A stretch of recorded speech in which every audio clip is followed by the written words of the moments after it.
Kejadian ini benar-benar terjadi dan dialami oleh saya sendiri.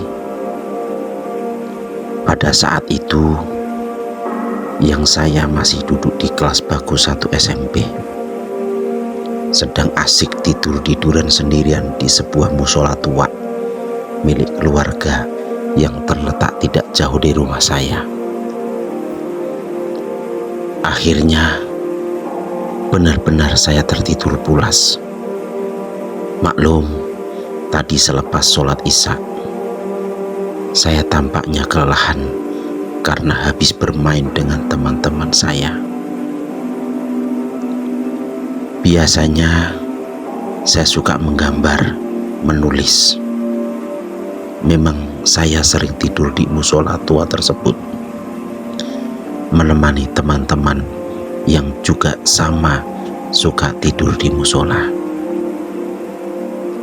Tetapi kali ini saya tidur sendirian karena teman-teman saya belum pada datang. Saya tertidur dengan posisi miring, meringkuk dengan kepala mengarah ke kiblat, sambil badan saya selimuti sarung buntut. Sekitar pukul 12 malam, saya terbangun karena mendengar ada suara orang yang sedang melantunkan ayat suci Al-Quran dengan merdu dan fasih sekali. Benar saja, hanya berjarak 1 meter di hadapan saya. Terlihat seorang yang sedang melaksanakan sholat. Anehnya, pria itu mengenakan jubah putih dengan tutup kepala seperti pakaian orang Arab. Belum pernah ada orang yang sholat dengan berpakaian seperti itu di musola tersebut. Saya merasa aneh dan merasa ada yang tidak wajar. Mata saya melirik ke arah pintu musola. Ternyata pintu itu masih tertutup rapat. Lantas bagaimana pria ini bisa masuk ke dalam musola? Biasanya kalau ada yang datang ke musola, pasti pintunya akan terbuka. Berbagai pertanyaan mulai merasuki pikiran saya.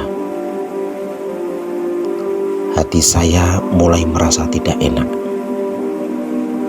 Tetapi saya masih berusaha berpikir positif. Tanpa disadarinya, sholat pria yang di hadapan itu sudah memasuki tahap akhir. Tak lama kemudian, kepala pria misterius itu perlahan menghadap ke kanan sambil mengucapkan salam tanpa penutup sholat.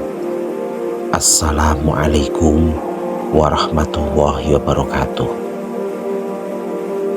Sontak, wajah pria berjubah putih itu terlihat oleh saya. Subhanallah, ternyata wajahnya terlihat datar, tanpa ada mata, mulut maupun hidung. Mukanya hanya terlihat polos, putih bercahaya, persis seperti lampu taman yang berbentuk bulat. Hantu, Allahu Akbar, teriak saya yang kaget bukan kepalang. Mata saya terbelalak seperti mau keluar. Kedua tangan saya berusaha menutupi wajah saya yang terlihat sangat ketakutan. Tubuh saya menggigil seperti orang yang sedang kena panas tinggi. Sesaat kemudian, saya tidak ingat apa-apa lagi. Saya terlelap tak sadarkan diri. Mendekati waktu subuh, beberapa pria mulai berdatangan ke musola tua itu. Mereka terkejut mendapati saya yang sedang tertidur dengan posisi yang tidak wajar.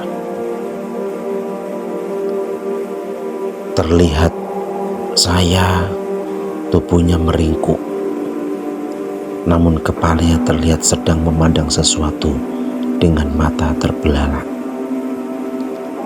Kedua tangan saya tampak sedang berusaha menutupi wajahnya. Tubuhnya kaku seperti robot. Para jamaah musola itu berusaha membangunkan saya yang masih terbaring pingsan. Namun, tak seorang pun yang berhasil menyadarkannya. Saya tetap terbujur kaku, tidak bergerak sama sekali, kecuali napas dan detak jantungku yang terdengar agak cepat seperti orang yang sedang berlari.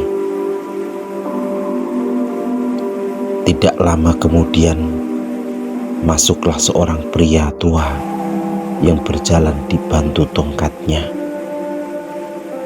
Pria tersebut tidak lain adalah Pak Haji Ahmad, sesepuh desa yang paling kami hormati.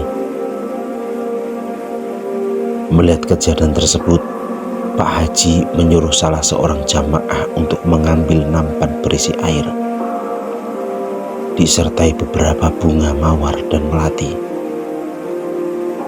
Setelah itu dibacakannya beberapa doa yang diambil dari beberapa ayat suci Al-Quran. Air dari nampan tersebut lantas diusapkan ke muka saya. Hanya dalam tempo beberapa detik, tubuh saya menjadi lemas dan dirinya saya tersadar kembali. Saya heran melihat banyak orang mengelilingi saya. Setelah sadar apa yang terjadi, saya lalu menceritakan semua kejadian yang baru saja saya alami. Sejak saat itu, saya tidak berani lagi tidur sendirian di musola tua itu, kecuali jika bersama teman-teman saya.